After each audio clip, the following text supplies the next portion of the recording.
षठी खंडे यह माटी रे गड़ा जाइछि। यह को काली पूजा करा जिवो। यह देखंतु किपरि कपड़ा पिंचंती सिंदूर लगाउछंती पइता पक आम भारतीय संस्कृति एवं परंपरा बहु प्राचीन। ये संस्कृति और परंपरा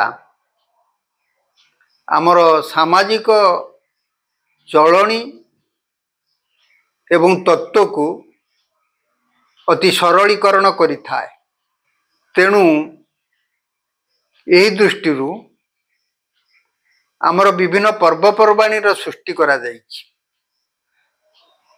विभिन्न ऋतुरे विभिन्न पर्व एवं विभिन्न पर्वर विभिन्न उद्देश्य मध्य रही। जो षष्ठी ओषा आमे साधारणतः जानिचु पिला जन्मर 6 दिन षष्ठी पूजा मध्य हुए। प्रसवशाला रे कांथरे माटी रे गोटे चारिकोणिया बाड़ भली करा जाई सेथिरे केतोटी कौड़ी रखी दिया जाए ओदा माटी रे एवं ताको पूजन करा जाए। ताको कहा जाए षष्ठी।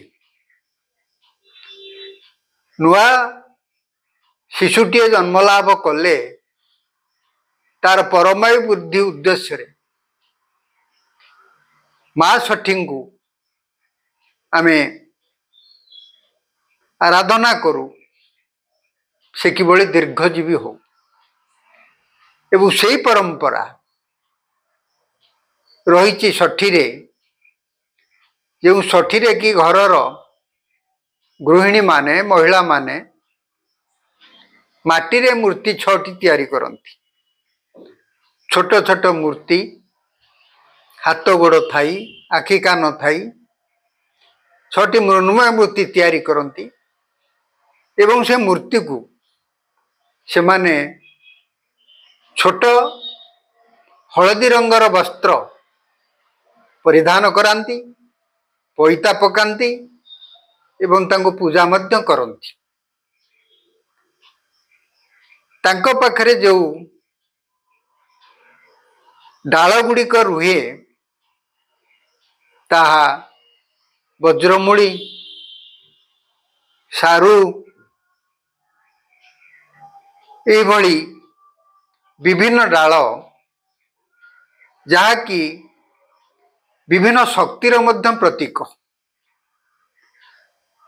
ये डाल को एकत्रित करा जाई छोट छोट पिला मानक मुंडरे एवं वृद्धा माँ हेले मध्य तार पुओ जेते बड़ होना कहीं ता दृष्टि रे पिलाटी ता आगरे होची छुआ।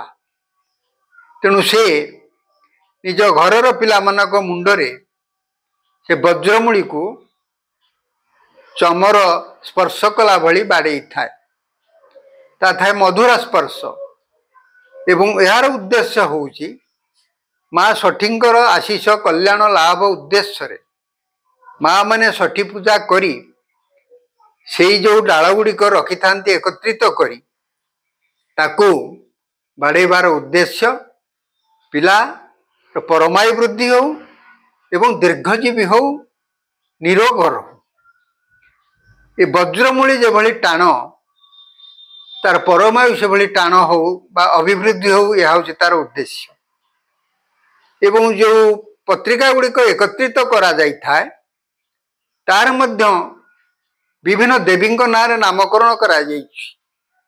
सारू को पत्र को आमे मध्य दक्षिण कालिका भाव रे ग्रहण करिथौ एवं अन्यान्य जो डाल गुड़िक रही से मध्य से देवी नाम रे अभिहित एवं समस्त देवी करुणा प्राप्त होई पिलांको आशीष वृद्धि दिगरे माँ माने सचेष्ट थांती।